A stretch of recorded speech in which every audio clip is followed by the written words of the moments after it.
សួស្តីបងប្អូនទាំងអស់គ្នានៅក្នុងវីដេអូនេះគឺខ្ញុំនឹងពន្យល់លម្អិតបងប្អូនពីគ្រឹះរបស់ trading ហើយខ្ញុំនឹងលើក7ចំណុចមកបង្រៀនបងប្អូនដែលចំណុចទាំងនោះដូចបងប្អូនបានឃើញនៅក្នុងវីដេអូអញ្ចឹងគឺយើងមានដូចជា candlestick time frame market structure trend and range support and resistance swing high និង swing low ក៏ដូចជា breakout and retest ហើយ7ចំណុចនេះគឺសំខាន់ខ្លាំងមែនទែនសម្រាប់ trader ប្រសិនបើបងប្អូនចង់ទៅរៀនយុទ្ធសាស្ត្រ trading អីផ្សេងៗដូចជា ICT អីហ្នឹងបងប្អូនត្រូវតែចេះ7ចំណុចហ្នឹងសិនអញ្ចឹងកុំឲ្យខាតពេលយូរគឺយើងចូលចំណុចទី1តែម្ដងទៅគឺ candlestick នៅក្នុង trading candlestick គឺយើងមានពីរប្រភេទទី1គឺ candle bullish ទី2គឺ candle bearish candle ពណ៌បៃតងដែលជា candle ឡើងគឺគេហៅវាជា bullish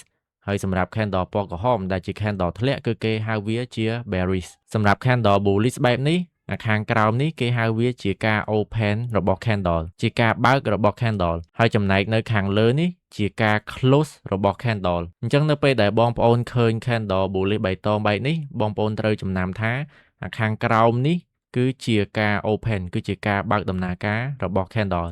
ហើយខាងលើនេះគឺជាការបិទដំណើរការរបស់ candle ចំណែកឯកំពូលនេះគេហៅវាថាជា high របស់ candle ហើយខាងក្រោមនេះគឺជា low របស់ candle អញ្ចឹងម្ដងទៀតនៅខាងក្រោមនេះគេហៅវាជាការ open របស់ candle នៅខាងលើនេះគឺជាការ close របស់ candle ប្រសិនបើវាជា candle bullish ហើយលើនេះគេហៅវាជា high របស់ candle ខាងក្រោមនេះគេហៅវាជា low របស់ candle ចំណែកឯខ្លួនរបស់ candle នេះវិញគឺគេហៅវាជា body របស់ candle ហើយនៅអត់ទាន់អស់ទេអា wick ដែលបងប្អូនឃើញនេះអា wick ដែលបងប្អូនឃើញហ្នឹងអាហ្នឹងគេហៅថាវាជា upper wick ហើយអា wick ខាងក្រោមនេះដែលបងប្អូនឃើញគឺគេហៅវាជា lower wick អញ្ចឹងការមើលទៅលើ candle គឺយើងមើលទៅលើការបើករបស់ candle ការបិទរបស់ candle high របស់ candle low របស់ candle upper wick របស់ candle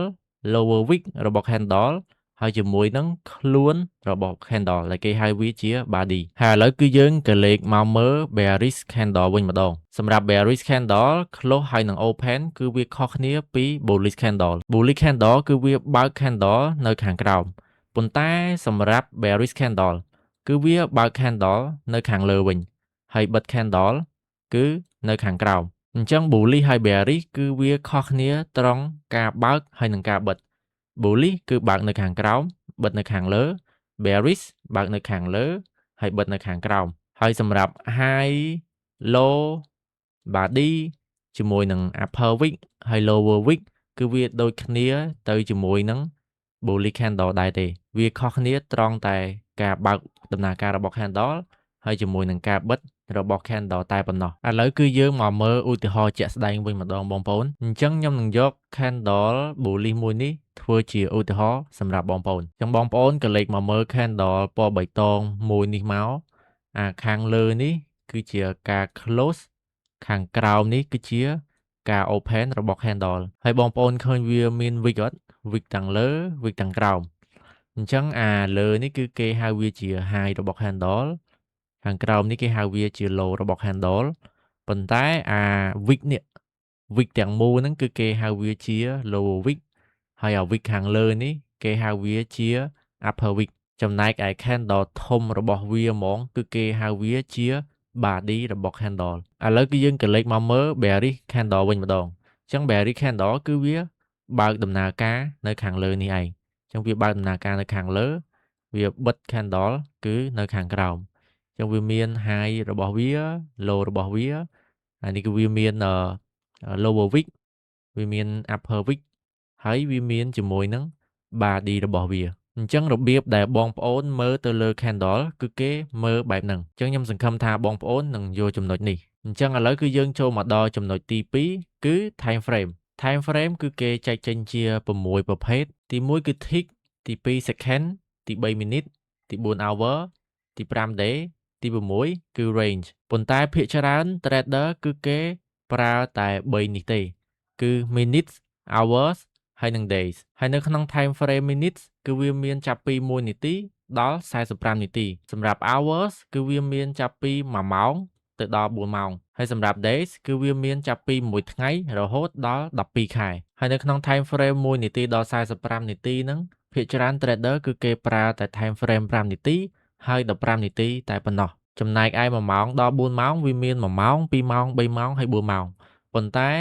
ភាគច្រើន trader គឺគេប្រើតែ time frame 1ម៉ោងហើយ4ម៉ោងទេហើយសម្រាប់មួយថ្ងៃដល់12ខែវិញគឺគេប្រើតែ time frame daily ហើយជាមួយនឹង weekly អញ្ចឹងនៅពេលដែលបងប្អូនចូល trade គឺខ្ញុំណែនាំឲ្យបងប្អូនប្រើ time frame 6នេះសម្រាប់ time frame daily weekly 1ម៉ោងហើយ4ម៉ោងគឺគេប្រើវាសម្រាប់មើលទិសដៅរបស់ទីផ្សារថាទីផ្សារនៅក្នុងអាទិត្យហ្នឹងឬក៏នៅក្នុងថ្ងៃហ្នឹងគឺវាដើរទៅណារួចហើយគឺគេប្រើ time frame 5នាទីហើយនិង15នាទីដើម្បីចូលផ្សារអញ្ចឹងតន់កន្លែងហ្នឹងបងប្អូនបើយល់ហើយគឺខ្ញុំនឹងចូលទៅចំណុចទី3ឥឡូវគឺយើងចូលមកដល់ចំណុចទី3របស់យើងគឺ market structure នៅក្នុង trading ទីផ្សារគឺវាមាន2ទម្រង់ទម្រង់ទី1គឺជាទម្រង់ឡើងទម្រង់ទី2គឺជាទម្រង់ធ្លាក់ហើយទម្រង់ទីផ្សារគឺយើងមើលទៅវាដូចជាកម្មជណ្ដើរអញ្ចឹងនៅពេលដែលផ្សារឡើងវាបង្កើតទម្រង់ដូចជាកម្មជណ្ដើរឡើងហើយនៅពេលដែលផ្សារចុះគឺវាបង្កើតទម្រង់ដូចជាកម្មជណ្ដើរចុះទម្រង់ទីផ្សារឡើងបែបនេះគឺវាបង្កើតទម្រង់ជា higher high និង higher low ហើយសម្រាប់ទម្រង់ទីផ្សារធ្លាក់បែបនេះគឺវាបង្កើត lower low ជាមួយនឹង lower high អញ្ចឹងនៅពេលដែលទីផ្សារឡើងគឺយើងសម្គាល់ higher high ជាមួយនឹង higher low នៅតំបន់ណាអញ្ចឹងបងប្អូនកលេចមកមើលជើងក្រោម3នេះមកអញ្ចឹង3នេះគឺគេហៅវាជា high ឬ low ចំណែកឯ higher high គឺបងប្អូនសម្គាល់វានៅចំណុចនេះអញ្ចឹងចំណុច high នេះគឺគេហៅវាជា higher high នៅពេលដែលវាមានជើងត្របែបហ្នឹងគឺគេហៅវាជា higher low ហើយក្បាលវានេះវិញគឺគេហៅវាជា higher high អញ្ចឹងបើសិនបើគេចង់មើលថាផ្សារហ្នឹងវាកំពុងតែឡើងឬក៏អត់គឺគេមើលទៅលើ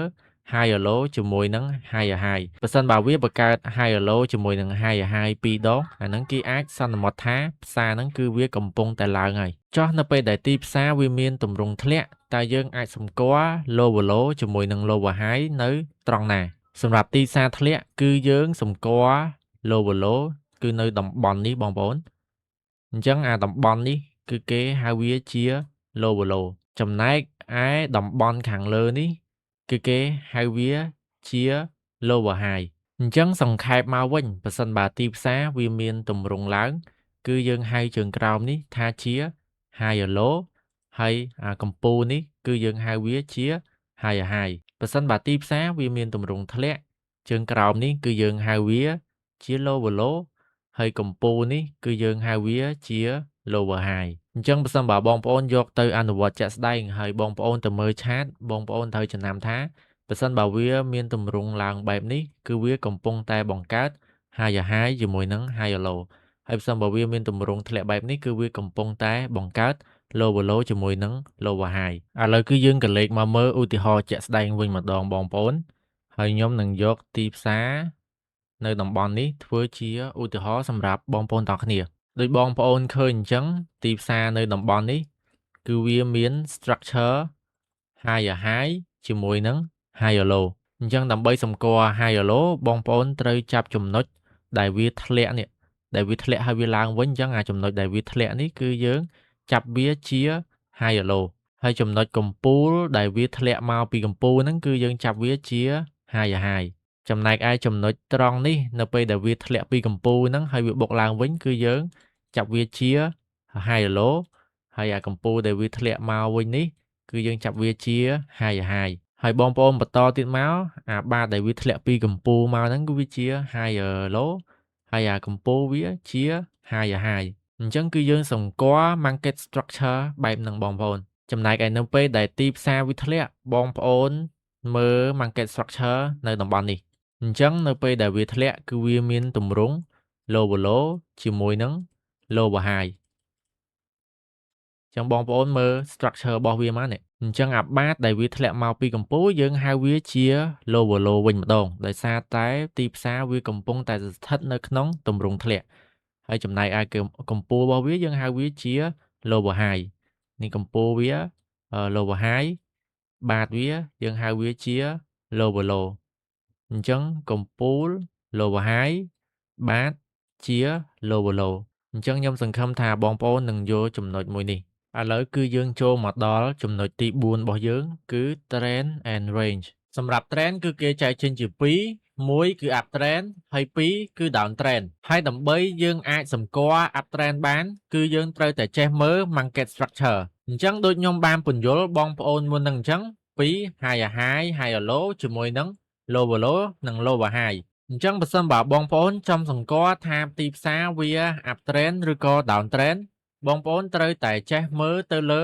higher high higher low ជាមួយនឹង lower low និង lower high អញ្ចឹងបងប្អូនសម្គាល់មកនេះអានេះបើសិនបើផ្សារវាបង្កើត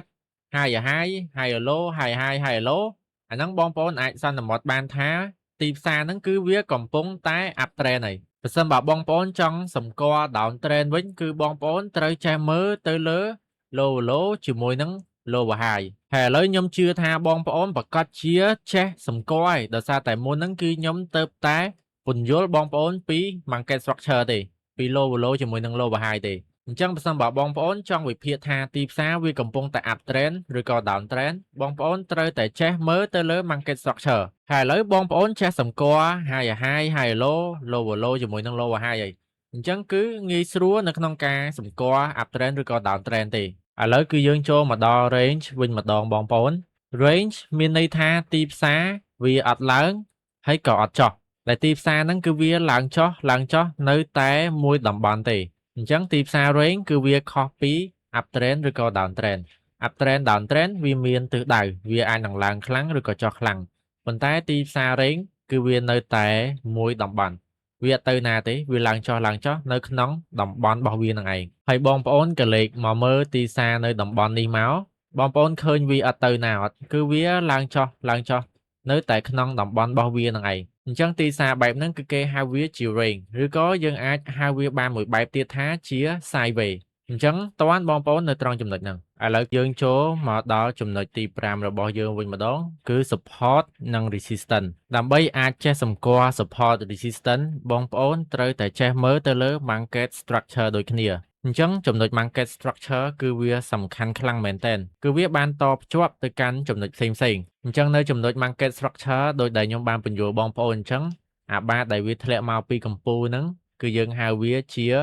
higher low អញ្ចឹងតា support គឺវាស្ថិតនៅត្រង់ណា support គឺវាស្ថិតនៅត្រង់ចំណុច higher low នឹងឯងអញ្ចឹងបងប្អូនត្រូវចំណាំថាតំបន់ដែលវាបង្កើត higher low នេះវាក៏ជាតំបន់ support ផងដែរចំណែកឯតំបន់កំពូលដែលវាជា higher high នេះគឺវាជាតំបន់ resistance អញ្ចឹង higher low គឺវាជាតំបន់ support ហើយ higher high គឺវាជាតំបន់ resistance អញ្ចឹងបងប្អូនចំណាំតែប៉ុណ្្នឹងមកហើយសម្រាប់ទីផ្សារ down trend វិញអា lower high នេះវាគឺជាតំបន់ resistance ចំណែកឯ lower low វាគឺជាតំបន់ support អញ្ចឹង lower low គឺជាតំបន់ support ហើយ lower high គឺជាតំបន់ resistance ឃើញនៅពេលដែលបងប្អូនចេះ market structure ទៅយើងរៀនអាផ្សេងទៅគឺងាយស្រួលមែនតើអញ្ចឹងនៅពេលដែលទីផ្សារវាកំពុងតែ up trend ប្រសិនបើបងប្អូនចង់ចាប់ support គឺបងប្អូនត្រូវសម្គាល់ higher low សិនអញ្ចឹងអា higher low នេះគឺវាជាតំបន់ support ហើយចំណែកឯ higher high កម្ពូលរបស់វាគឺជាតំបន់ resistance ចំណែកឯទីផ្សារធ្លាក់វិញប្រសិនបើបងប្អូនចង់ចាប់ resistance បងប្អូនត្រូវតែចេះសម្គាល់ lower high អញ្ចឹងតំបន់ lower high គឺវាសុទ្ធតែជាតំបន់ resistance ចំណែកឯ lower low គឺជាសុទ្ធតែជាតំបន់ support អញ្ចឹងគឺងាយស្រួលមែនតើបងប្អូនអញ្ចឹងបន្តមកទៀតគឺយើងចូលមកកាន់ចំណុចទី6របស់យើងគឺ swing high និង swing low ចូលមកដល់ចំណុចទី6នេះគឺយើងអត់ឃ្លាទៅណាពី market structure ទេអញ្ចឹងមុនហ្នឹង high low គឺវាដូចទៅនឹង support high high គឺវាដូចទៅនឹង resistance ប៉ុន្តែបើសិនបើយើងនិយាយតាក់ទងទៅនឹង swing high ហើយនិង swing low វិញ high low គឺវាដូចទៅនឹង swing low high high គឺវាដូចទៅនឹង swing high ដែរទេអញ្ចឹងតំបន់ដែលបងប្អូនសម្គាល់ជា high low ទាំងនេះវាក៏ជាតំបន់ swing low ដែរអញ្ចឹងអាតំបន់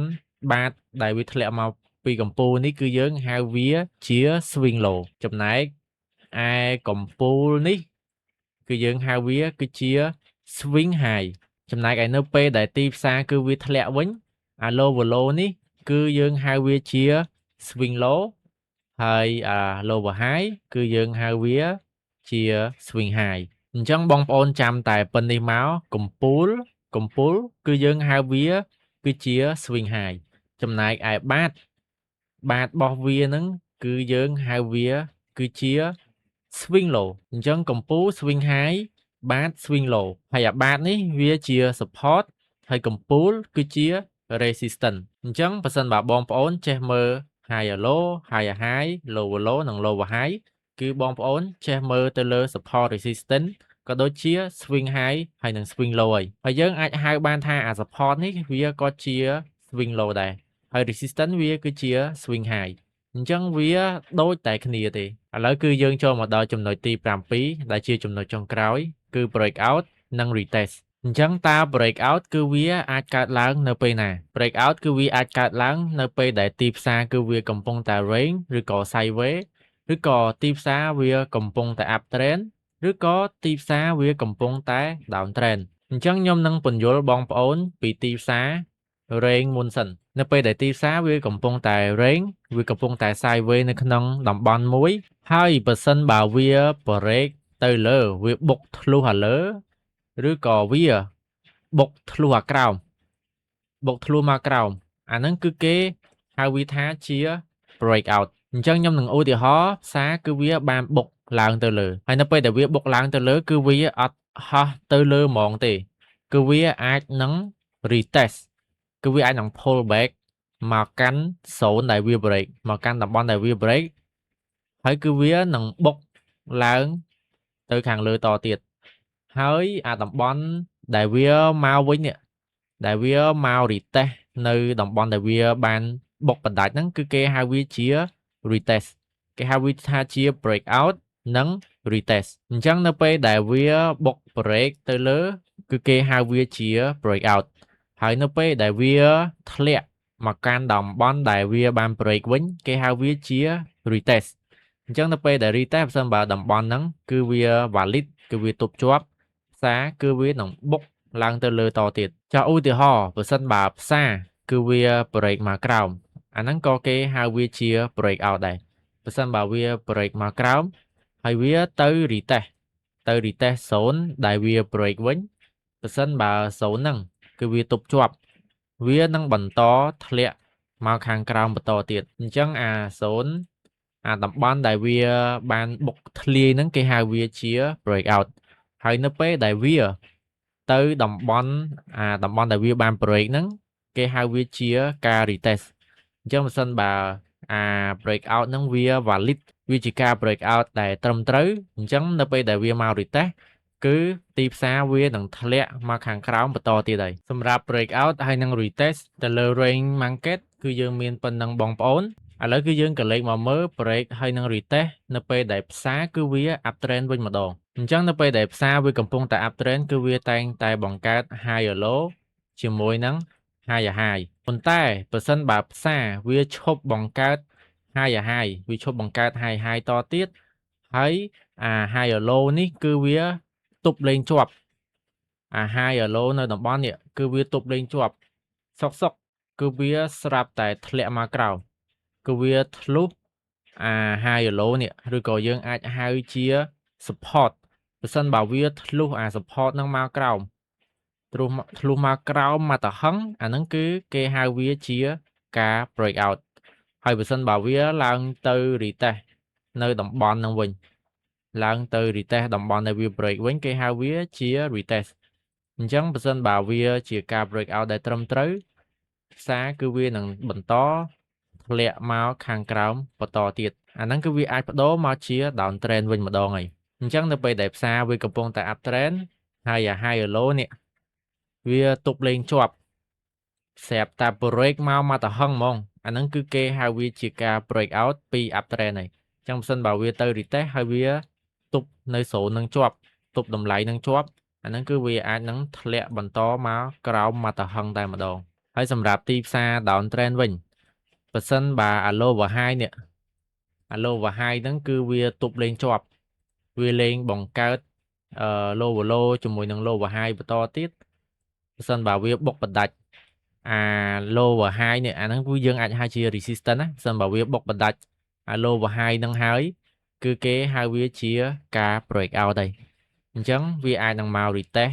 តំបន់ដែលវា break នឹងវិញហើយវានឹងបុក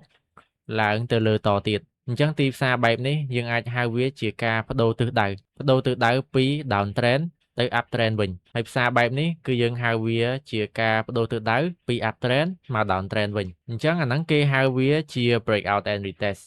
ហើយនេះក៏គេហៅវាជា breakout and retest ដូចគ្នាអញ្ចឹងនៅពេលដែលទីផ្សារ up trend បងប្អូនសម្គាល់មើលតែ high or low បានហើយបើសិនបើ high or low ហ្នឹងគឺវាទប់លេងជាប់វាធ្លុះ high or low មកទៅហឹងអាហ្នឹងគឺវាជាការ break out ហើយសម្រាប់ទីផ្សារ down trend គឺបងប្អូនមើលតែទៅលើ lower high បានហើយបើសិនបើ lower high គឺវាទប់លេងជាប់វាឈប់បង្កើត lower high គឺវាបុកបណ្ដាច់អា lower high ចុងក្រោយគេនេះអាហ្នឹងគឺវាជាការ break out